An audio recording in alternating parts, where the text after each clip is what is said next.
the station covering all of the DMV. This is DC News Now. These are outstanding young men that we don't understand why they're gone so early, and I think it's honorable. Tonight on DC News Now at 5, remembering the victims killed in a shooting on UVA's campus, how the community is leaning on one another.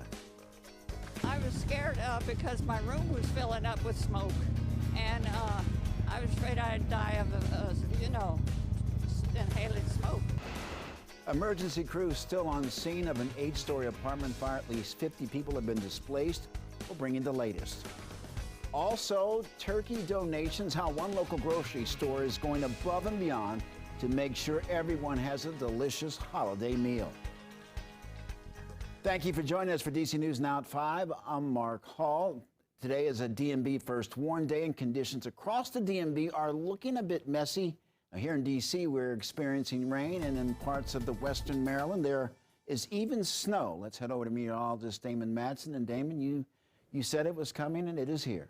That's exactly right, Mark. We do have that messy weather out there this evening, and you got just a small glimpse of that picture from Deep Creek State Park in Garrett County. Again, this is the view that many folks across the mountains in our western counties are experiencing here today, that coating of snowfall along those higher elevation locations. And then as you go east, there is a slight transition to some freezing rain, some sleet as well. So just a messy setup out there. Here's the current radar loop going on out there right now. We have just about every color you can possibly have on the radar picture. We have a very steady cold rain over D.C., much of northern Virginia and central Maryland. Now, once you get back toward the Interstate 81 corridor, that's where things get a little bit more interesting. Zooming in a little bit, yeah, you see that yellow popping up with the darker greens here, indicating that much steadier rainfall. So still a bit messy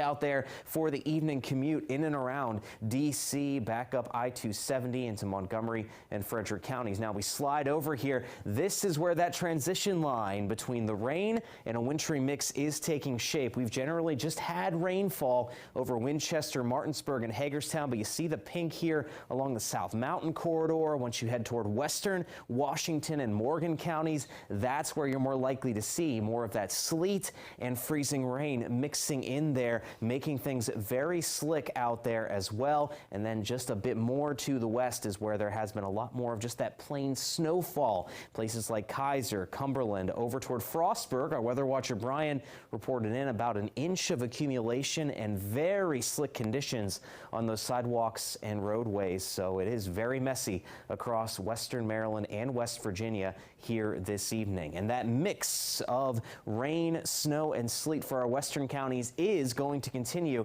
for the next few hours. Closer to D.C., we're still likely to just see that colder rainfall as we move ahead toward the 8 o'clock hour. Once we hit 8 to 9 o'clock, though, most of this wintry mix should begin to start wrapping up, and then we're hoping to see some improvements as we go into the day on Wednesday. So when exactly are we expecting all of this precip to wrap up, and how is the rest of the work week looking? We'll have your full forecast coming up here in just a bit. Damon, thank you. Developing now, remembering the victims. For the first time, the University of Virginia's football coach talks about the players killed in Monday's mass shooting. This all happening at the campus in Charlottesville, Virginia. Players, coaches, students, they're all grieving. DC News Now's Max Marcilla is there live. And Max, you witnessed an emotional day. That's right. Right behind me, Scott Stadium, where the football team plays, all throughout the day, even yesterday, but especially today, people have brought flowers, notes, cards. They laid them down at the entrance of the stadium and just took a moment to remember. Students, even the governor, who you're about to hear from, showed up. It was just truly another emotional day for a college campus, just really just grappling with an unimaginable tragedy. The emotions on University of Virginia grounds still weighing heavy on minds and hearts. Throughout the day, people dropping off flowers outside Scott Stadium and reflecting on the 3 lives lost. Just sort of reflect on how, really thankful that we have to be for just everything that we have in life, and just thankful for I'm just really thankful for my safety. Virginia's Governor Glenn Youngkin showed up unannounced, laying flowers and taking a moment before sharing his emotions. It's a moment for all of us to recognize that families are going to need to be supported, and the community here needs to be supported. It's just horrific. Flowers lined the landmark Beta Bridge, these in the Who's blue and orange with the football numbers of each of the victims. And GoFundMe pages have been organized for each of their families. They say Deshaun Perry loved art and music and had the kindest soul.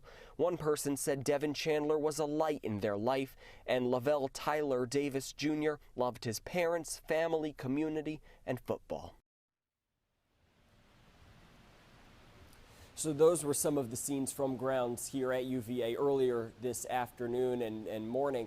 It was a different mood, or same mood, but from different sources. Most recently, the University of Virginia football head coach Tony Elliott and athletic director Carla Williams held a press conference. They couldn't speak about the investigation much because it is still ongoing. But for the first time, we heard the coach speak about the young men who he has spent so many hours with in practice in the weight room and, of course, on game day Saturdays. He described Lavelle as having a big smile and a gentleness about him, called Deshaun the most interesting person on the team with all of his hobbies in arts and clay-making. And then Devin, he described as someone you wanted on your team, someone you wanted as a young man. They also spoke about how they are helping this current team of UVA Who's get through this tragedy.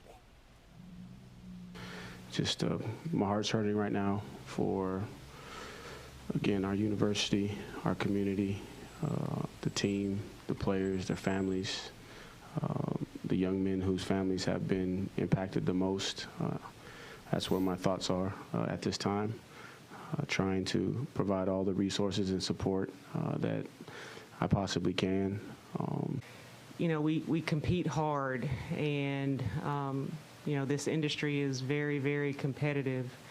But our fans have been remarkable and shown tremendous support to Coach Elliott, to me, to our department, to our university, but especially to our student athletes, and that has been a source of comfort for them to see how much support there is out there.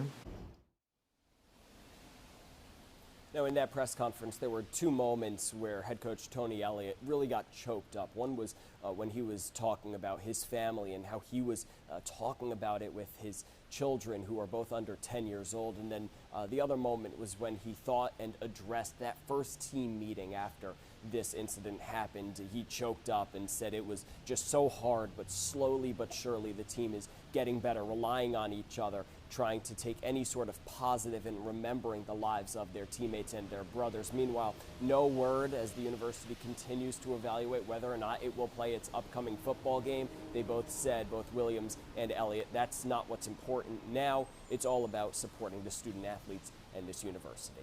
Reporting live in Charlottesville, Max Marcilla, DC News Now. Max, thank you. Well, new tonight, a big vote on guns in Montgomery County. The county council unanimously approved a new law banning firearms within 100 yards of several public areas, including schools, shopping malls, and theaters. It also removes an exemption that allowed some people with state permits to carry in those places. The law does not apply to police officers and security guards. Well, today marks 1 year since President Joe Biden signed his $1 trillion bipartisan infrastructure bill into law. It provides funding for roads, bridges, trains, public transit, airports, and internet access nationwide. It also includes money for electric vehicle charging stations, wastewater, and an update to the power grid. So we looked at the impact for our area. Well, D.C. received $850 million in funding, while Maryland has received more than $1 billion for transportation. Virginia received more than $3.5 billion, and West Virginia received more than $1.5 billion. Nearly 600,000 people across our area are now signed up for the Federal Affordable Internet Access Program, which was created by the infrastructure law. Well, firefighters pulled off this daring rescue from an 8-story apartment building that caught fire in D.C. earlier today. We saw them carry several senior citizens down from a higher floor to escape the flames and smoke. Tonight, about 50 people are out of their homes. It happened at St. Mary's Court on 24th Street in Foggy Bottom. Daniel Hamburg has been there all afternoon and joins us live, where emergency crews are still on scene. And Daniel, the smoke spread quickly throughout the building. Yeah, that's right, Mark. The smoke spread quickly, although the fire was actually put out fairly quickly. Through the entire building was filled with smoke, which made it difficult for people who live here to get out and firefighters to get in to find them. It was a scary morning for dozens of seniors at the St. Mary's Court Apartments in Foggy Bottom.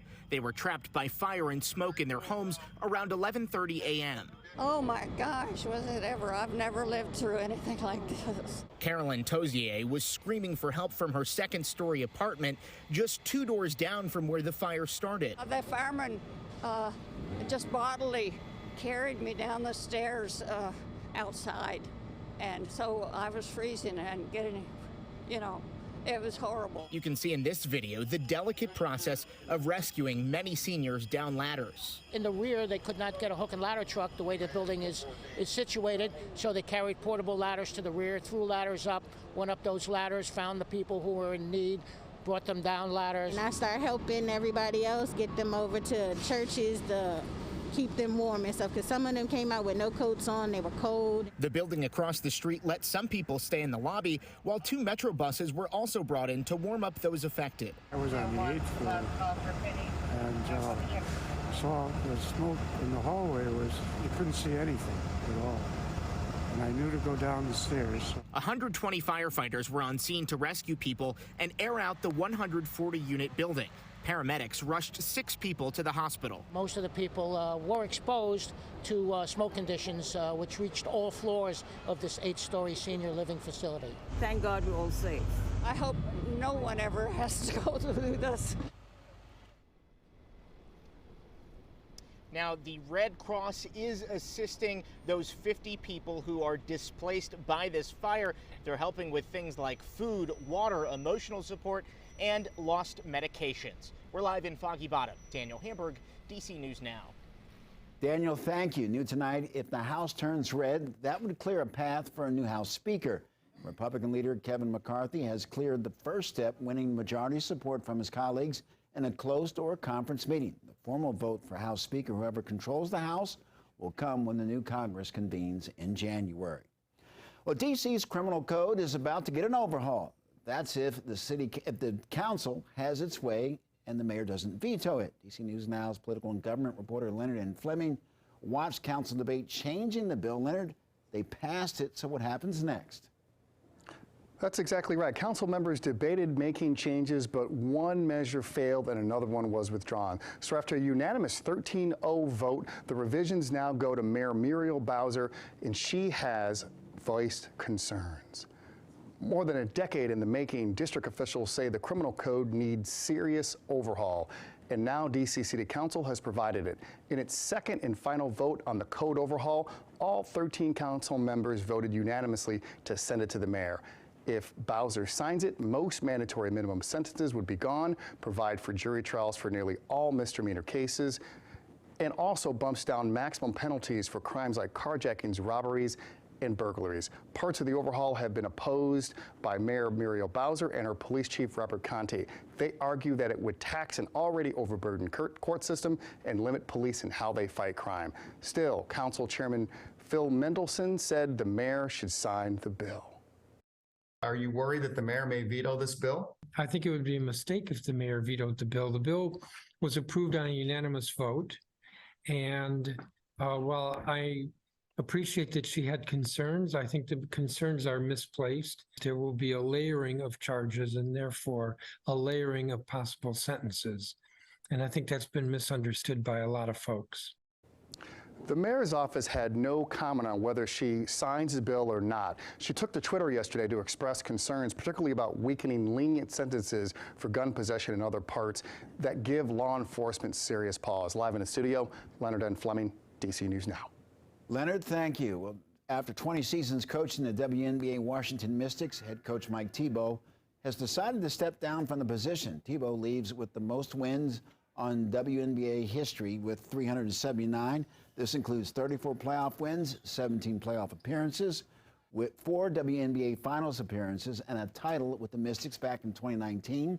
Tebow has the most coaching wins for 2 different franchises, the Connecticut Sun and the Mystics. Tebow will remain the general manager of the team, while his son Eric will become the Mystics' new head coach.